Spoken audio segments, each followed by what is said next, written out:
Oi, pessoal, um prazer imenso estar aqui novamente com vocês. E hoje eu vou trazer uma aula aberta aqui de um tema que foi uma discussão bem interessante lá com os nossos alunos da formação Aprenda Arduino, Programação Eletrônica e Microcontroladores com a Lab Genius Nano. Então a gente tem essa formação que é uma formação focada aí no pessoal que é iniciante, a gente trata de vários temas, desde a parte de lógica de programação, o hardware da placa Labigenius Nano, e que foi criada com esse intuito, né, de ser esse laboratório. Ela utiliza ali como cérebro um Arduino Nano. É essa plaquinha aqui, né? Vocês já viram, uma plaquinha bem legal aí para o pessoal estar estudando, que é o laboratório, né? Aqui o curso não é sobre ela, o curso é geral, né? De programação, focado aí em microcontroladores, em Arduino, mas a placa é o nosso laboratório. Inclusive, essa formação faz parte do pacote, né?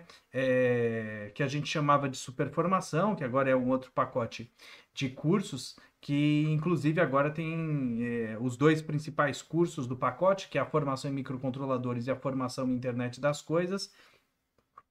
O aluno tem direito até uma emissão de certificado de extensão aí reconhecido pelo MEC. Mas vamos lá. A ideia aqui é o seguinte: a gente tratou algum tempo atrás de interrupções e fizemos alguns laboratórios.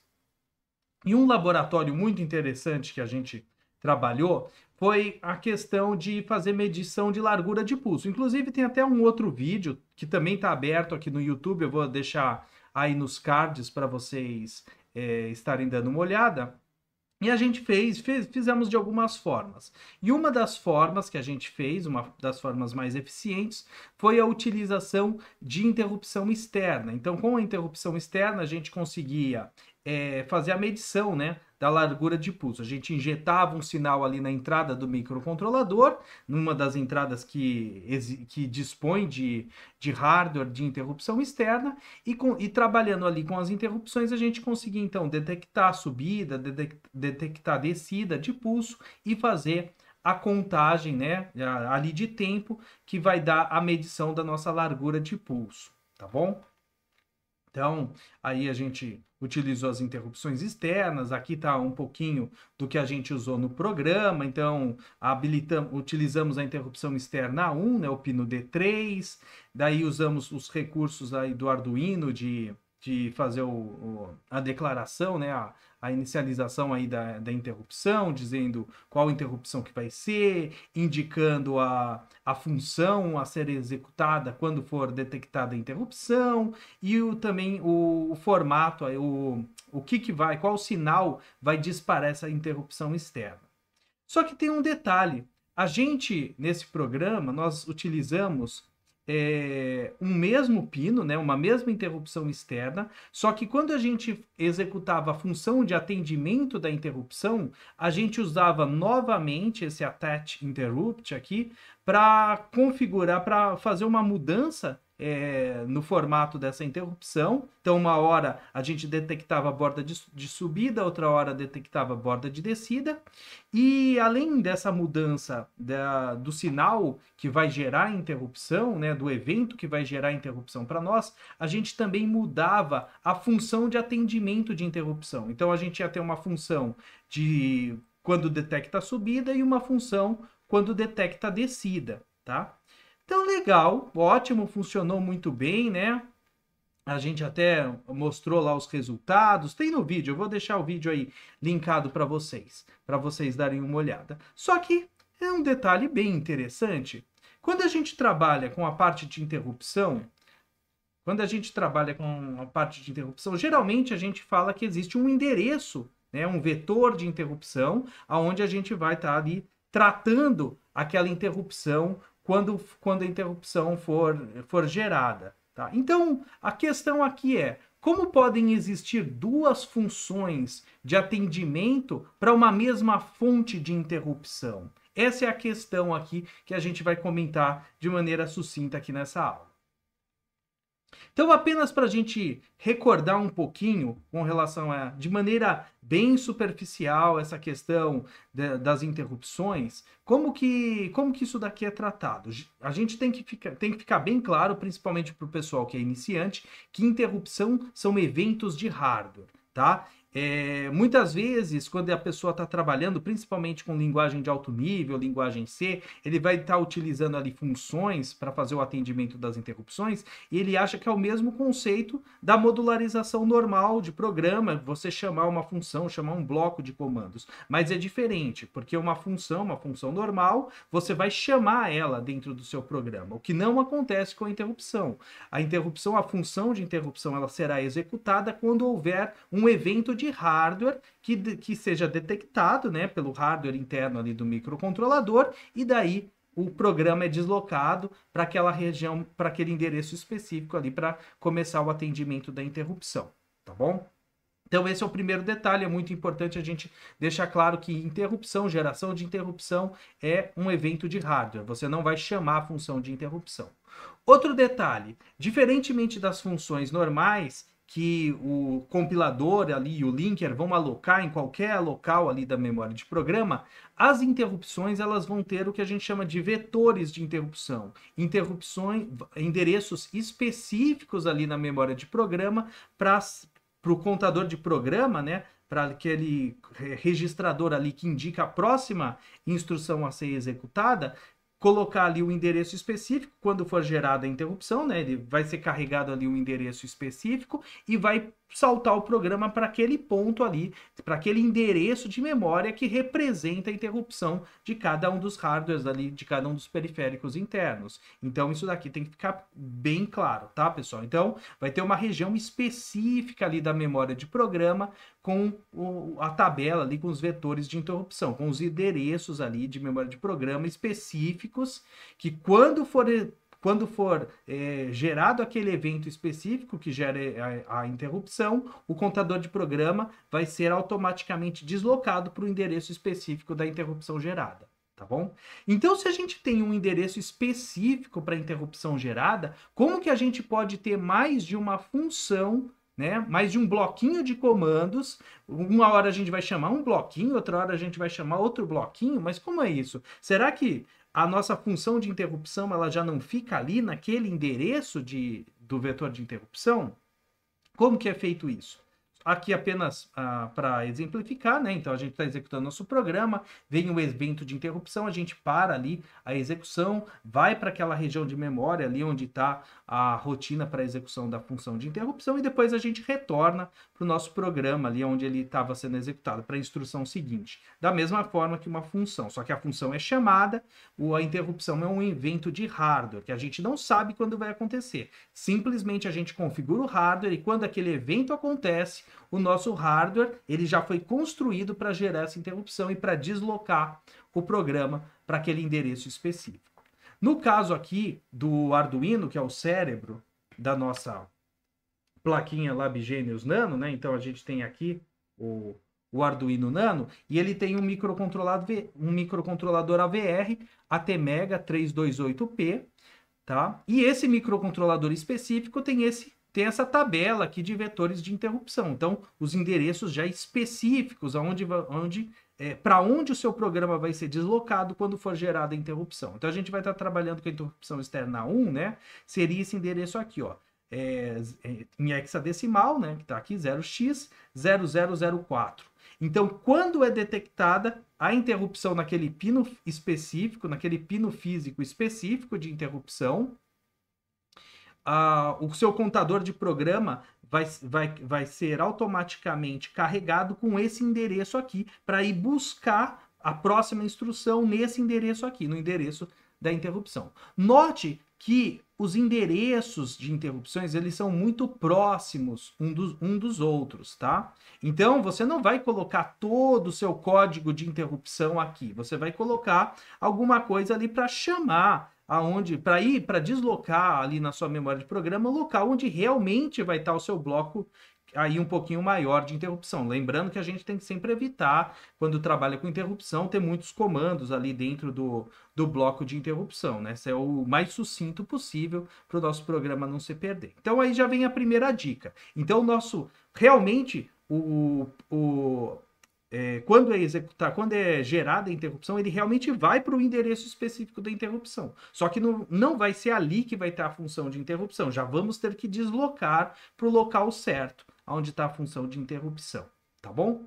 Mas como é feito esse deslocamento, então, para que a gente possa mudar? Uma hora ir para um local, né? Outra hora ir para outro local.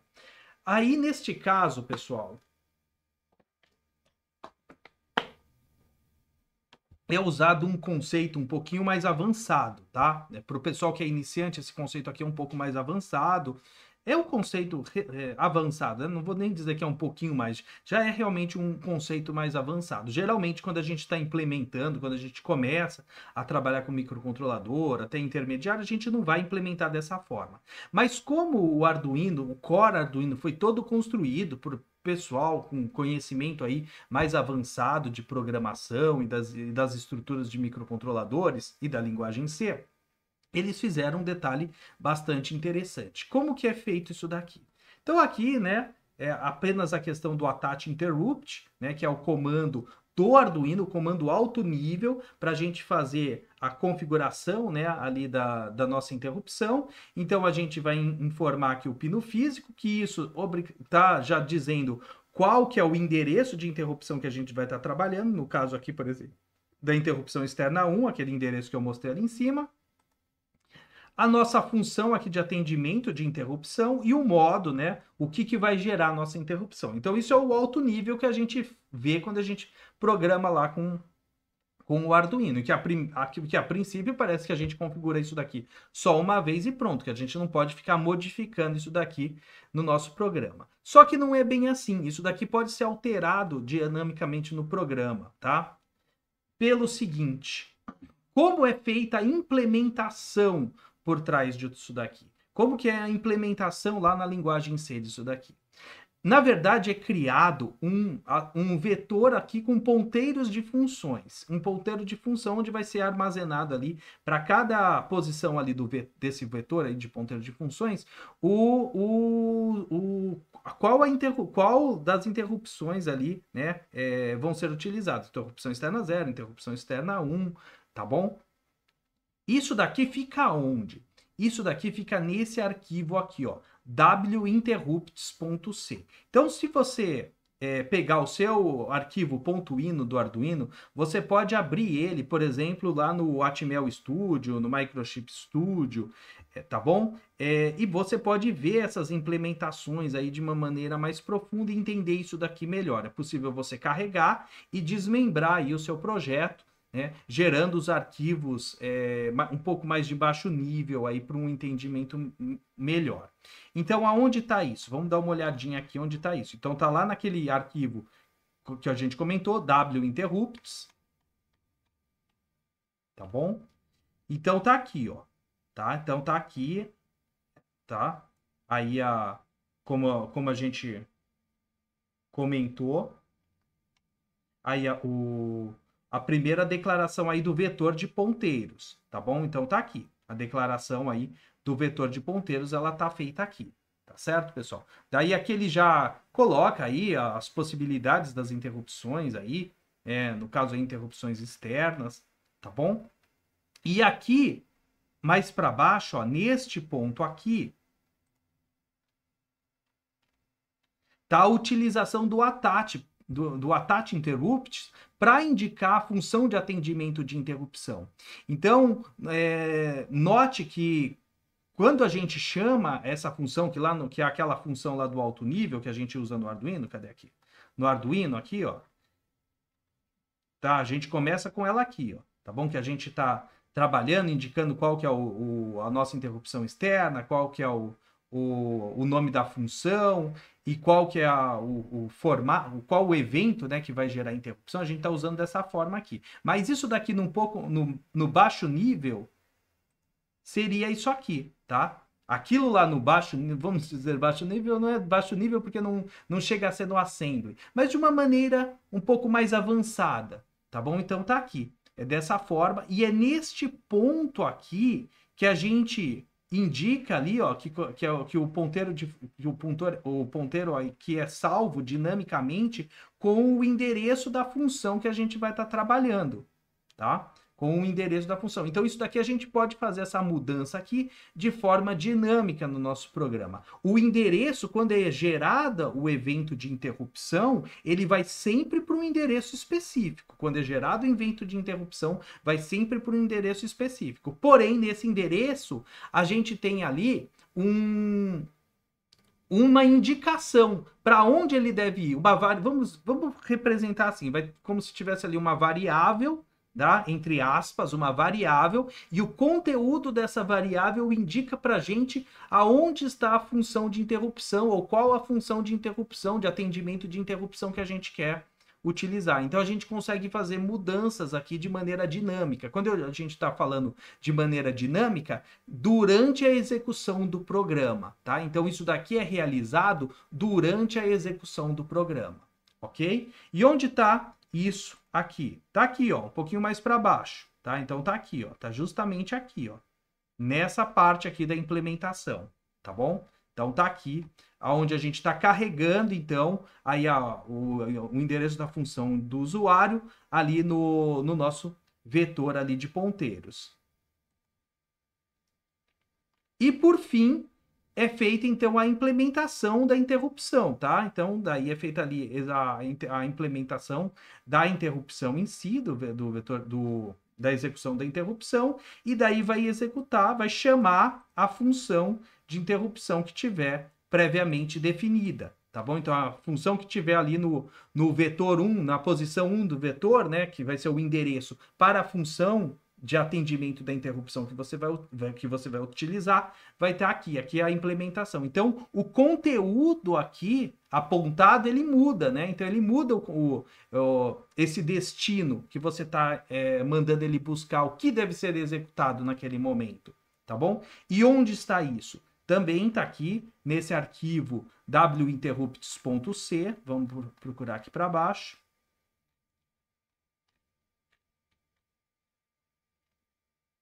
Tá bom? Tá aqui, ó. Tá nesse ponto aqui, ó. Tá certo? Então, aqui é nesse momento aqui, né? Que é o momento lá da geração de interrupção, que chega lá no endereço específico, vê qual a interrupção que é no vetor, a interrupção externa 0, interrupção externa 1. Então, vai ter, para cada posição, vai estar a indicação, vai estar apontando para a função que deve ser executada naquele momento. Olha que bacana, olha que implementação interessante. Não é uma implementação assim simples para o pessoal que está iniciando, né? Para o pessoal que, por exemplo, está cursando aqui essa formação para os iniciantes, mas é interessante vocês entenderem, né, o que está acontecendo por trás. Ali no Arduino está ótimo, a gente está fazendo de uma maneira simplificada, de uma maneira mais abstrata, né, toda essa configuração, mas ali por trás tem um código bastante interessante e que pode ser alterado aí dinamicamente durante a execução do programa, que é o que acontece aqui. Então a gente começa detectando a subida do pulso, vai para a função, é gerada a interrupção, vai lá para a função quando detecta a subida do pulso, executa, né, faz a contagem ali dos pulsos, tá bom? E depois habilita a função ali de interrupção agora para detectar a descida do pulso. Depois a gente faz a diferença ali da quantidade de tempo, né, que foi contado. Esse era a resolução aqui desse caso. Tá bom, pessoal? Então, esse daqui é um conceito um pouquinho avançado, mas achei um detalhe bem interessante para a gente explorar um pouco mais desse assunto. Eu achei válido a gente também deixar aqui à disposição para o pessoal também que não é aluno, conhecer um pouquinho, entender um pouquinho mais profundo, de um pouquinho por o que rola ali por trás, né, do Arduino. Por isso que é muito importante estar aprendendo, realmente trabalhar com linguagem C, entender um pouquinho as coisas mais a fundo aí para você conseguir otimizar seus projetos, fazer projetos cada vez melhores. E pensando sempre nisso, lembrando aí que... Opa! Lembrando aí para o pessoal que a gente ainda está, últimos dias, até agora, dia 10, aí os últimos dias da nossa campanha especial aí, de volta às aulas, que a gente trabalhou aí no mês de março, mas o pessoal pediu, a gente estendeu até agora o dia 10 de abril. Deem uma olhada aqui no vídeo explica tudo, fala aqui da nossa formação em desenvolvimento de projetos inteligentes e conectados utilizando microcontroladores e internet das coisas. São mais de 700 horas de conteúdo, tá, pessoal? Com direito a certificado de extensão emitido aí por instituição devidamente cadastrada no MEC, certificado de extensão. Já teve algumas coisas, né? Então já teve um mini curso do Daniel Kisp, a gravação vai ficar disponível lá dentro da Microgênios Academy, já foi sorteado o CLP, mas tem ainda o brinde, né? Todo mundo que está fazendo a sua matrícula ou rematrícula agora vai ganhar aí a placa LabGenius nova, né? A placa LabGenius ESP32, que vai ser enviada aí a partir de maio. O primeiro lote vai vir, né? E vai ser, não sei nem se vai ter outros lotes, né? Esse é um lote especial que a gente está fazendo aí para os nossos alunos, igual a LabGenius Nano. A LabGenius Nano também teve aquele lote, eu não sei se a gente vai produzir de novo. Então aqui é a LabGenius SP32 especial para usar na parte aqui da formação, onde o professor Fernando fala sobre internet das coisas, destrincha aí FreeRTOS, trabalha com Modbus, GSM, GPRS, Wi-Fi, Bluetooth, LoRa, muito legal, que é o nosso conteúdo. Então, fazendo essa formação, qual que é o conteúdo que tem? Tem a formação de programadores especialistas em microcontroladores, tem a formação em internet das coisas, essas duas partes, esses dois conteúdos que geram o certificado lá de extensão reconhecido pelo MEC, tá bom? E além disso, tem todo o conteúdo extra aí para você estar trabalhando. Todo o conteúdo do clube de membros, tá?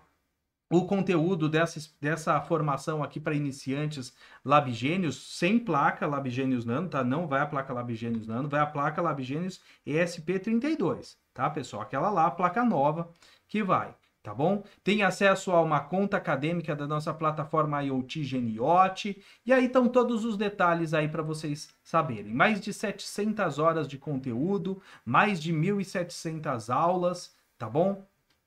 Vai acesso aí até maio de 2027 para você se especializar e aproveitar aí todas as oportunidades da tecnologia. Hoje em dia aí tudo é tecnologia. Aqui nesse link, vou deixar aí embaixo aí o link, estão todos os detalhes aí da formação, estão as informações da placa, tá tudo aí para vocês conhecerem. Tá bom, pessoal? Muito obrigado pela atenção de todos. Bons estudos e projetos para vocês.